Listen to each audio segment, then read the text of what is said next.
Coming up on Mountain News this morning, Kentucky joined 23 other states in suing the Trump administration over its move to freeze nearly $7 billion in education funding.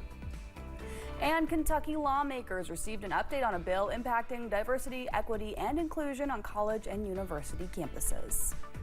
Dedicated to Eastern and Southern Kentucky, this is WYMT Mountain News this morning.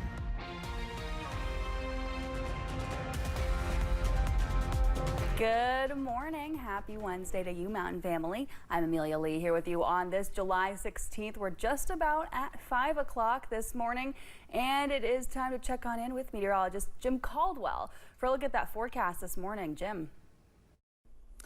Thunderstorms going to be back in the area again today, and because of that and a series of them all lining up here over the next several days, we are going to go into first alert weather day mode around here. So what that ultimately means is we're getting rounds of showers and thunderstorms. Well, we've already had that every single day. It's rained somewhere in our area here in the mountains, and then you're going to get even more though. Torrential rains will come in waves over time. Some flash flooding could show up. And then you're going to get dry hours in there too. So it's not just locked in on the wet side. We'll look at our weather headlines. First alert weather days continue. Rounds of storms likely and those local flash flood issues. Those are our concerns. Now look at this. As we go through the day today, you're going to get those showers and storms that start firing up again. Outside of any of those, we still have a chance to run up close to 85, 90 degrees. So certainly something we will be watching and monitoring for you over the next several days. Police in Los Angeles say an arrest has been made after an American Idol executive and her husband were shot and killed in their home. The bodies of longtime American Idol music producer Robin Kay and her husband were found when officers conducted a welfare check. The deaths are being investigated as a double homicide. An American Idol spokesman issued a statement saying, in part, quote, "Robin was truly loved and respected by all who came into contact with her, and she will remain in our hearts forever." The Kentucky Department of Education is working with more than 140 school districts to develop a portrait of a learner for each district. WYMT's Buddy Forbes has a look at Pike County's planning.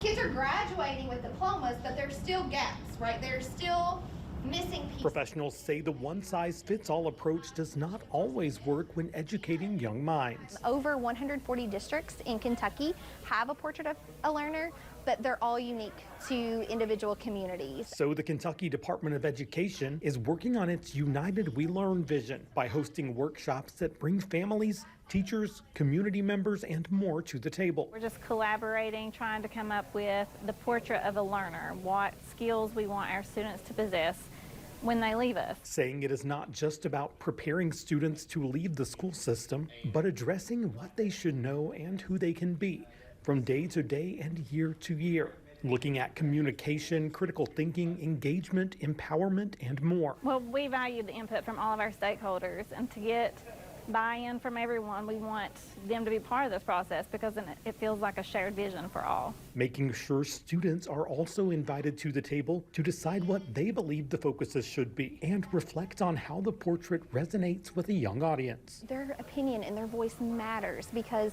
if they don't understand, then their friends probably don't understand either. And this is their chance to really find their voice and use it to develop something so meaningful to Pike County. Educators say it has been eye-opening and important work, and they look forward to seeing how the framework will serve students in the future. If it doesn't make sense to our kids, then it's just going to be a poster on the wall, and that's what we don't want. In Pike County, Buddy Forbes, WYMT Mountain News. Yesterday's event was the county's third meeting in the development process. Well, Kentucky joined 23 other states in suing the Trump administration over its move to freeze nearly $7 billion in education funding. The lawsuit argues that Congress approved the funding, so the freeze violates federal statutory and regulatory requirements. Governor Andy Beshear says $87 million was set to go to Kentucky school districts.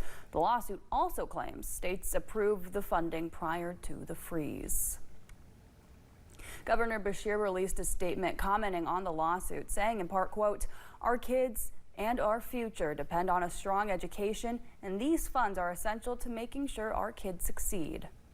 The Kentucky Department of Education is also supporting the lawsuit and wrote in part, instead of making final preparations to welcome students back into the classroom, many of our schools are developing plans to reduce staff, cancel programs, and eliminate student support if these federal funds are not immediately released to Kentucky. The White House can move forward with a plan to lay off Department of Education workers after a new Supreme Court ruling. The original planned mass layoffs of the DOE were previously blocked by a federal judge, but in a 6-3 vote, the court granted an emergency application to block that ruling. The conservative majority did not provide an explanation for their decision. The U.S. Justice Department is asking federal agencies to cut the number of multilingual services that they offer. The new memo comes months after President Donald Trump signed an executive order that designated English as the official language of the United States. This memo also says agencies can redirect the money to programs that will improve English proficiency and assimilation. Senator Rand Paul is worried about a new federal proposal that could impact Kentucky farmers. Senator Paul spoke about President Donald Trump's big, beautiful bill on Monday.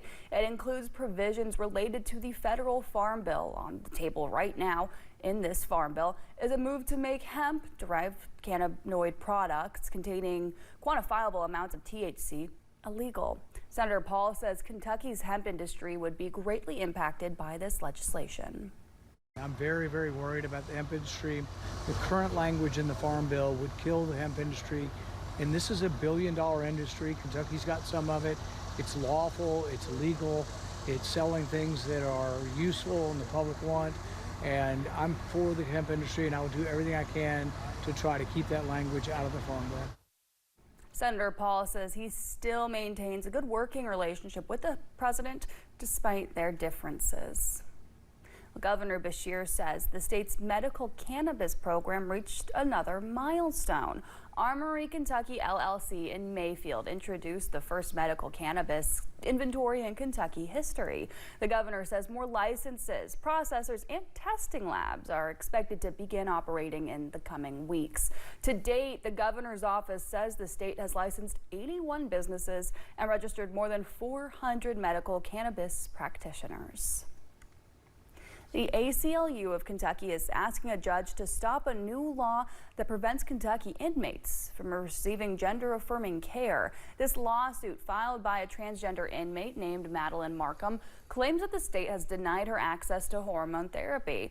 Markham says she needs the therapy to treat a diagnosis of gender dysphoria. The lawsuit claims there are at least 66 current prisoners in the Department of Corrections who are being denied access to that care. Kentucky lawmakers received an update on a bill impacting diversity, equity, and inclusion on college and university campuses. House Bill 4 prohibits those practices. This bill was passed by the General Assembly and vetoed by Governor Beshear, who said diversity is better for the state. It became law when lawmakers overrode the veto. It says universities must not fund or push diversity, equity, and inclusion policies either in the classroom or in how people are hired. And to take a position, a clear position of institutional neutrality with respect to current events. What began with good intentions has evolved into a multi-billion-dollar industry, rife with tokenism, lacking clear metrics. A representative from the Kentucky Student Coalition told lawmakers the concern for them deals with scholarships not going to students with the greatest need and students not realizing all the costs associated with higher education. Well, inflation is moving in the wrong direction. Consumer prices rose 0.3% on the month in June, up 2.7% from a year ago. That's the highest level in 4 months, and experts say it could be due to impact of tariffs.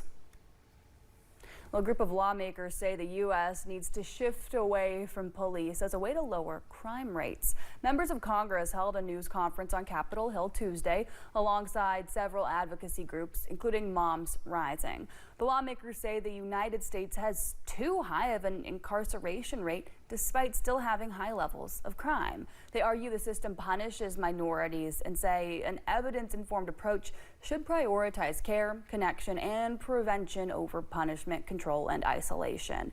They say investing more in communities would make people safer than the current criminal justice system. Well, thanks so much for getting your day started with us on Mountain News this morning at 5:09.